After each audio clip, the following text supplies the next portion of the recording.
Welcome, digital artists! In this tutorial, we'll help you get started with Midjourney AI, one of the most popular AI generators today. The onboarding takes just about 5 to 15 minutes to sign in and pick a subscription plan, after which you will be able to use Midjourney, and possibly even one of our prompt builders, if you have already purchased one. Go to the Midjourney official website and sign up. You can sign up with a Google account or a Discord account. Unfortunately, for now, you can't use Midjourney on the official website, only with your email or other way of registration. So use either Google or Discord to sign up, and once logged in, you will land on the Explore tab, where you can get inspired with other people's creations and also a huge Midjourney style library, which is definitely worth seeing. Midjourney is a paid AI tool, though currently you can use it for free for creating images and even videos on meta.ai. It has certain limitations and we have a separate video about it. Check it out if you're interested. In order to use Midjourney in full scale and with best possible user interface, you should choose a subscription plan. There are 4 of them, and here they are. If you're a beginner with Midjourney, we recommend you starting with the basic plan, as it includes all the features you need. For future, if you decide to stick with Midjourney, or if you want to know how to get free generations, we strongly recommend you to watch our Midjourney subscription guide to learn how to pay for Midjourney in a smart way. You're almost there.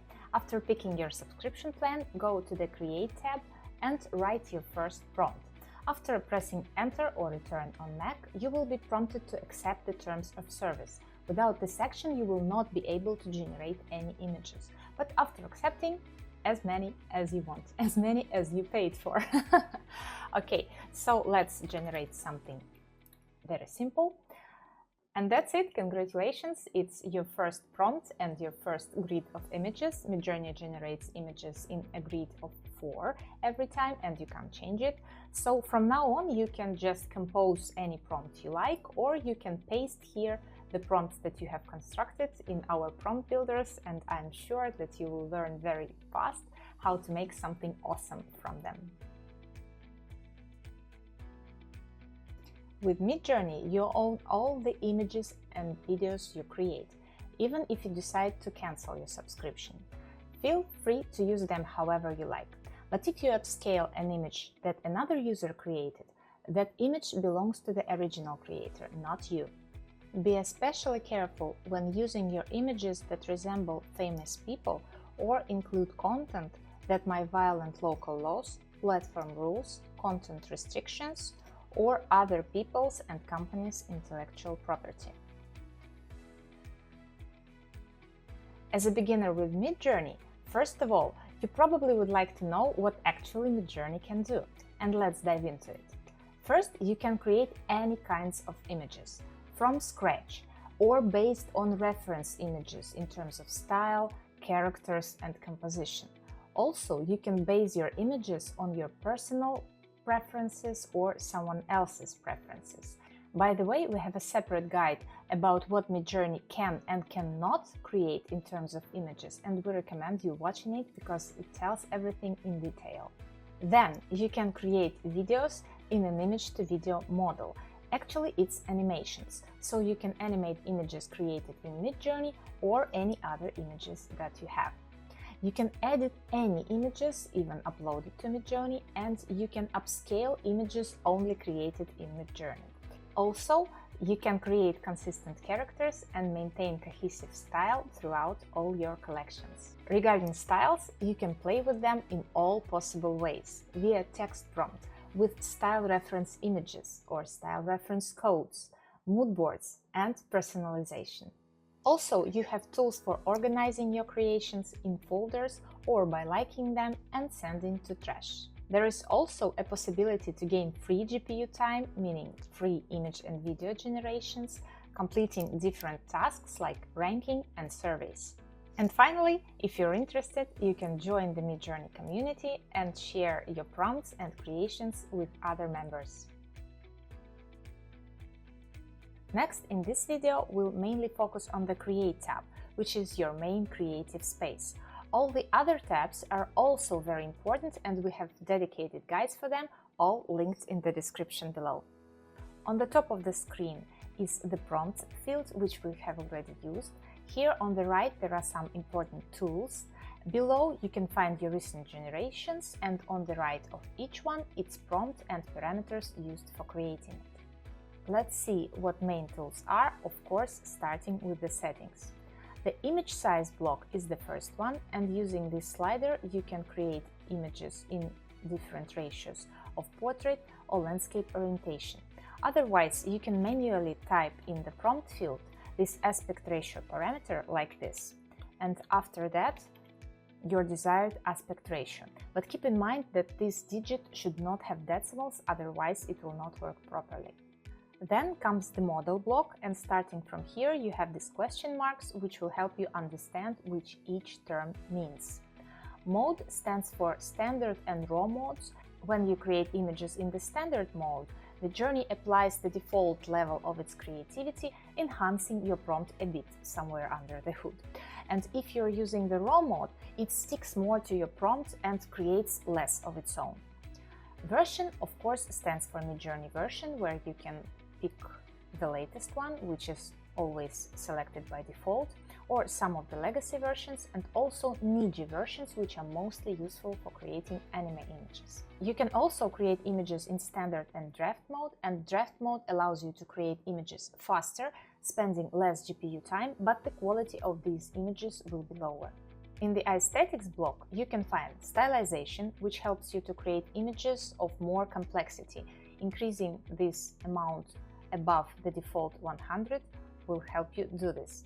Then weirdness, which will help you create quirky characters or more strange and weird outcomes. And the variety, which stands for the variety of images inside one single grid, meaning that they will differ more from each other if you increase this parameter above the default 0. Last but not least is the More Options block. It allows you to manipulate speed and video settings.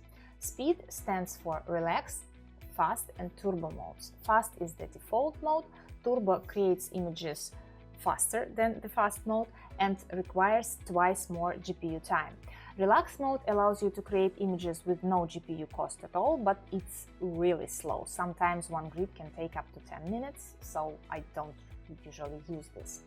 Video resolution is of course standard and high quality, and as you see I have Relax and HD modes unavailable here because I'm on the basic plan, and these are actually the only two things which are not available on the basic plan, but I think that the beginner user is totally okay without these small two things. One important thing here is that you can't enhance the quality of the video, meaning that if you want to get a video in the high resolution, you have to switch to high resolution first and to create a video initially in this high resolution. You can't upgrade the quality from standard to high later. And video batch size stands for the quantity of the videos which will be produced after applying animation, 1, 2 or 4. As you remember, you can create images only in the grids of 4, but for videos this is flexible and you can choose how many videos you want to produce in order to save some GPU hours. Another important thing about settings is when you pick something here, it will stick to all of your upcoming prompts, meaning that Midjourney will remember these settings, and until you get back to the default values, it will be applied to all of your prompts. Now let's talk about other tools, and the first one is personalization. In order to be able to turn it on, you actually have to rate a certain amount of images, which will create your global profile and enable the personalization feature. After that, your preferences will be applied to your creations. Also, you can apply your mood board codes here if you already have created some mood boards. If you want to learn more about mood boards, please watch our video about Midjourney styles, where we tell how to create them and how to use them.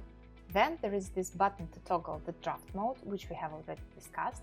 Then there's conversational mode with an opportunity to enable the voice mode.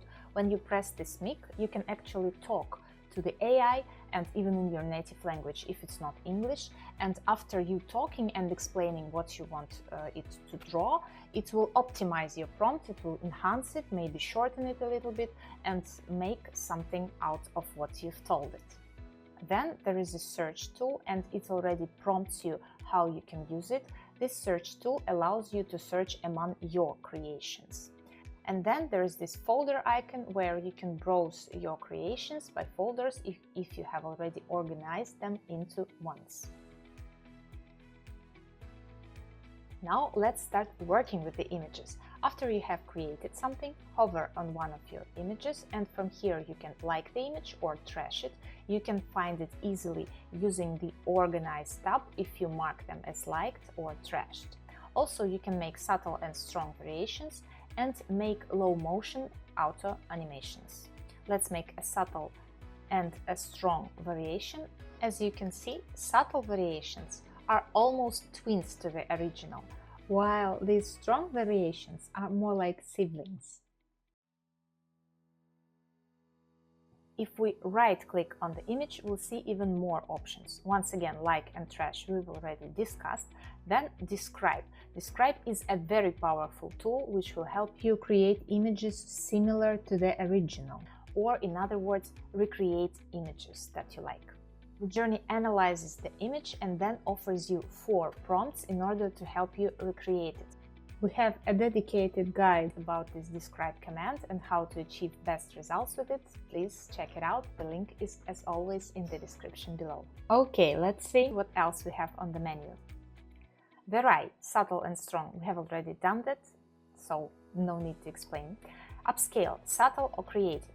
You can upscale images in Midjourney, increasing their dimensions twice, meaning if you initially had 1024 by 1024, it will become 2048 by 2048, and you can't upscale it further.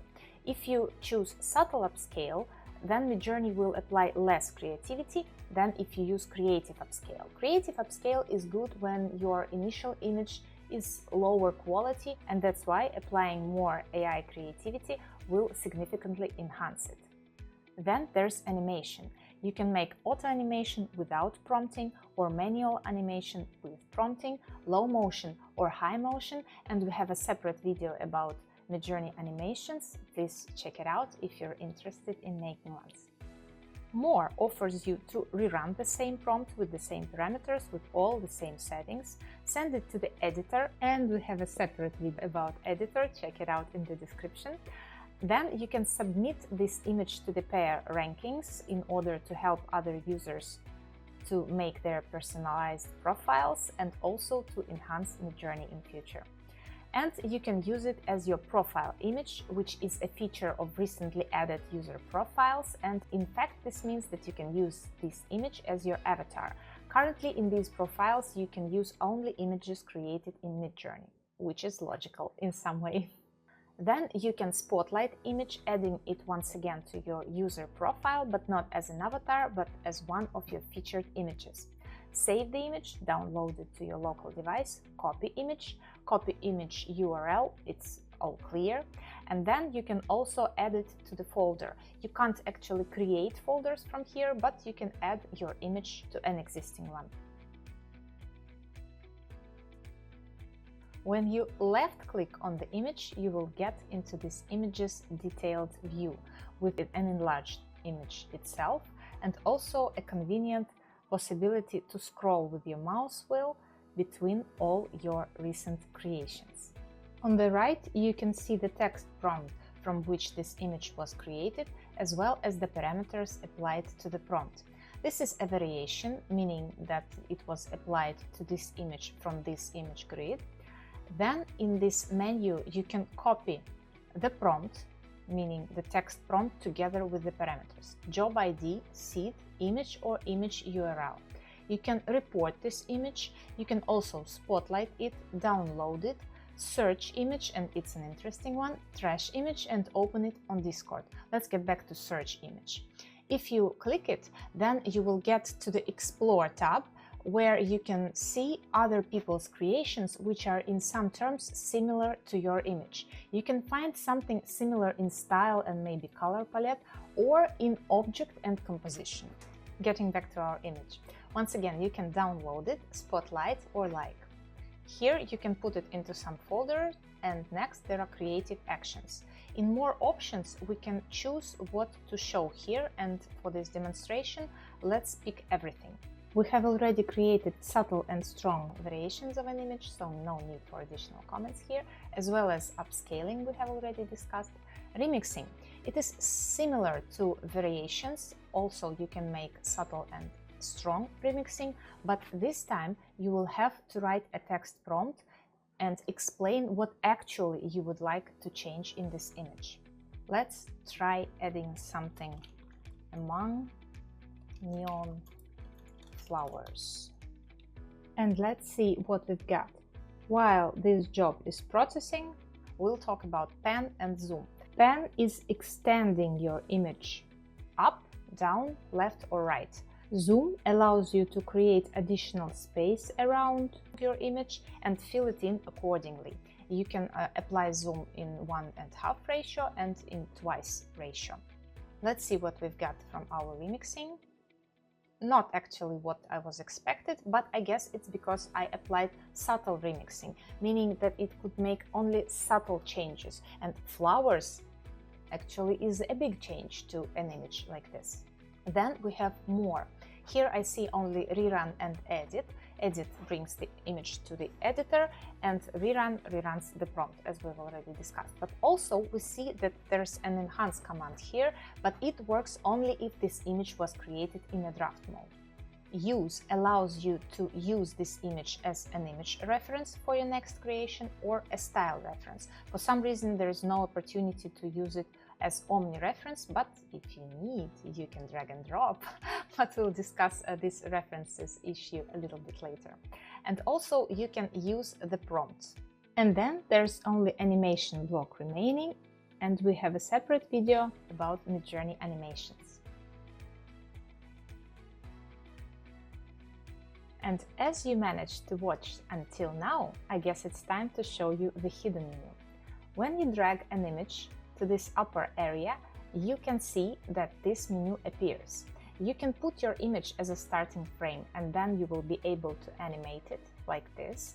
You see, this menu becomes more compact and specified for video making. You can also add an end frame, or you can loop this video. You can choose what kind of motion you would like to see, and you can also lock it to ensure that all the following prompts will have the same settings. If you trash this image, this will cancel what you've done. What else? You can use your image as one of the reference types, for example, image prompt.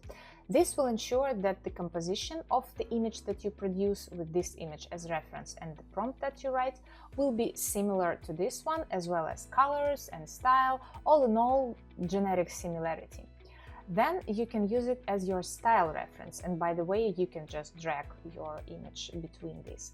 You can add several images to this block and to this block as well, but you can use only one image with your omni reference. But you can use collages of images, and we have a separate video about character consistency and about style consistency, which are very deep topics on its own, so I don't think that we should use a lot of time in this guide, which is already so long.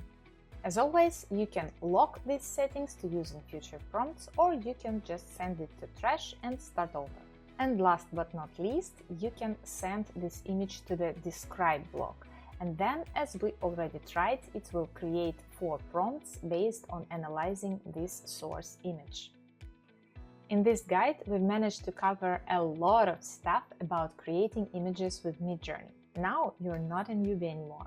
Also, I've navigated you to watch other guides to deepen your knowledge in different areas, like coherent styles and consistent characters, creating videos, recreating images with the describe command, and so on. That's it for today. Thank you for watching. Don't forget to like, share, and subscribe, and see you in the next one.